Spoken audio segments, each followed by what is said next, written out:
Today in our 2017 Jeep Wrangler Unlimited, we'll be having a look at and installing the Roadmaster Brake-Lite Relay Kit for towed vehicles, part number RM-88400. Here's what our brake-light relay looks like installed. While we're in our fuse box here, our brake light switch will no longer have power going to it unless the key is in the on position, because the relay kit taps into a keyed ignition source fuse. This way, when your brake pedal is depressed by your braking system, you don't have to worry about your vehicle's brake light switch overriding the motorhome's turn signals if they are engaged while the motorhome is slowing down. Now, when you uncouple from your motorhome, you don't have to worry about flipping any switches or doing anything. As soon as you turn on your ignition source inside your Jeep, your brake light switch will become active again and your brake lights will function just as they normally did. What's nice about this, there's no switches or special procedures you need to do in order to get your vehicle more into tow mode. Now that we've gone over some features, we'll show you how to get it installed. All right, now underneath our steering column, we have this panel right here. If we remove this, we'll have a little bit more room to work. So you just grab it, and it'll pull down towards you. It's on a hinge. Pull out, set it aside. There's a second panel right here. It's held in place with two 10mm bolts. Once the bolts are out, you can grab it, slide up, set it aside. Okay, now we have the panel removed. We can see our stoplight switch right here. We need to gain access to the wires. So we follow the wire over here. We can see it's clipped to the side of our dash. We'll just pop that off. You can use a flathead screwdriver or a trim panel tool. Now we're going to remove some electrical tape from our wires here.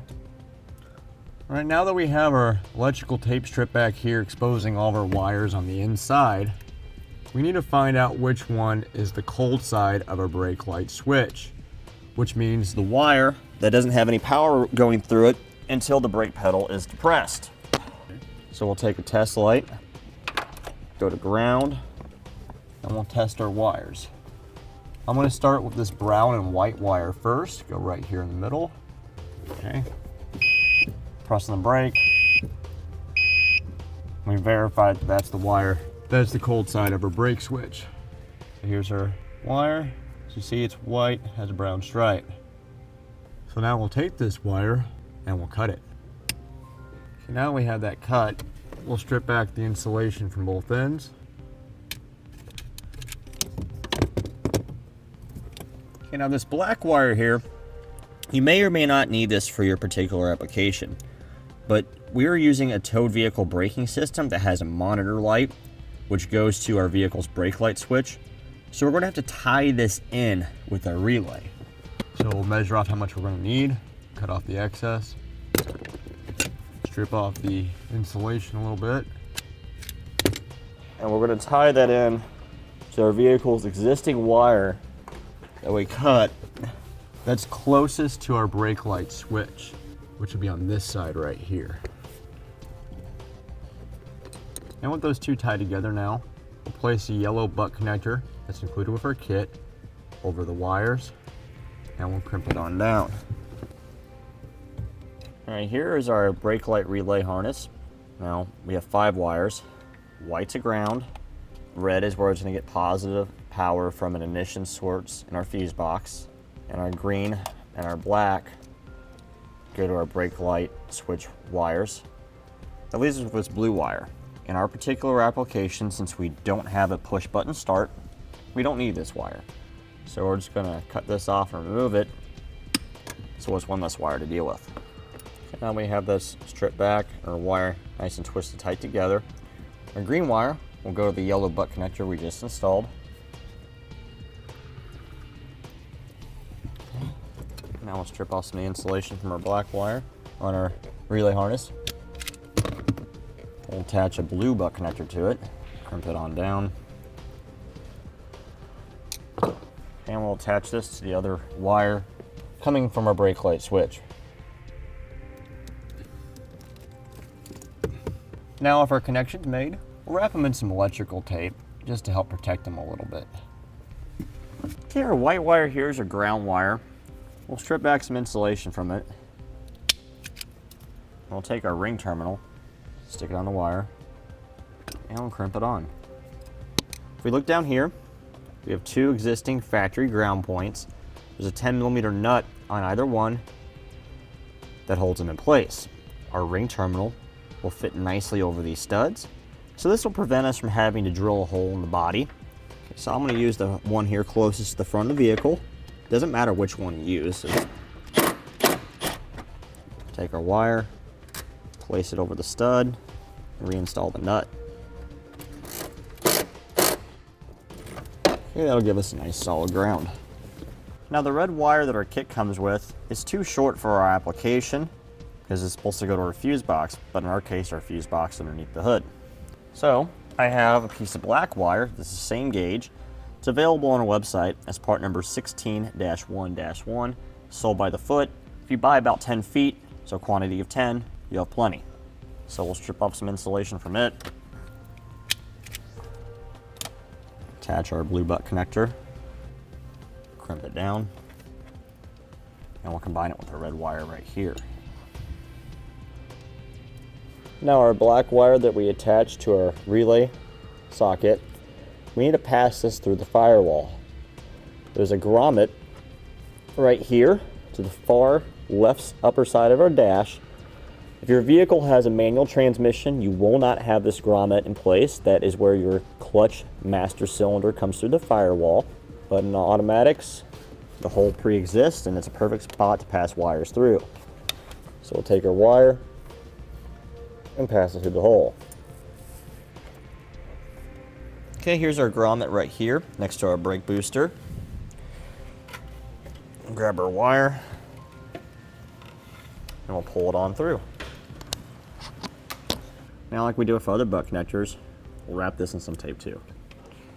Now with all of our connections made underneath the dash, we'll take our relay and plug it in the socket. You can only go in one way, so you don't have to worry about messing that up. I went ahead and secured up our relay and the harness and all the wires up out of the way of a couple zip ties, so it's not in the way of our feet or our pedals or any other moving parts while we're driving. All right, with all of our work done inside the vehicle now, we can reassemble our panels.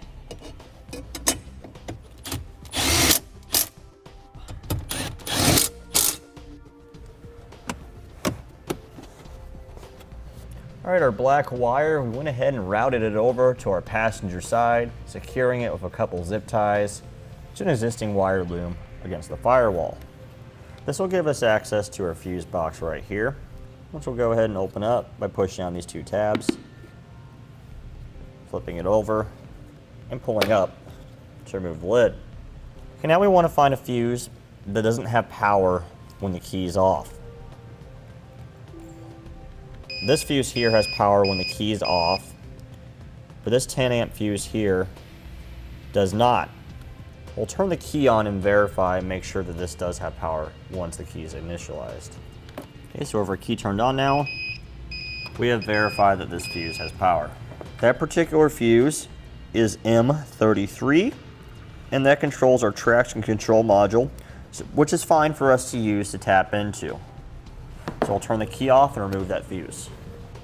Now we need to take our fuse box lid here, and we're going to remove a section right here, a pair of snips. This will give us room for a wire to pass through. Do a quick test fit. Okay, that'll give us room for it to pass. Make another notch right here in this area. Take our wire, measure out how much we're going to need, cut off the excess, strip off the insulation, take our fuse holder, stick the wire inside, crimp it down. Now we'll take our segment of excess wire, strip off some insulation, stick it in the other end of our fuse holder, and we'll strip off the end again, and we'll attach our female spade connector. Okay, now we'll take our fuse tap and the fuse that we removed, slide the fuse through it. Then we'll take our spade connector and stick it onto the tap. Now we'll place our wires in our fuse holder down inside here and route them down and out, just like so. Okay, with all of our connections made in the fuse box, we can now place back on our cover. We'll just secure up any slack that we have in our wire. With some more zip ties. And that completes our look at and installation of the Roadmaster Brake-Lite Relay Kit for towed vehicles, part number RM-88400 on our 2017 Jeep Wrangler Unlimited. Click the link below to shop, learn more, or visit us at eTrailer.com.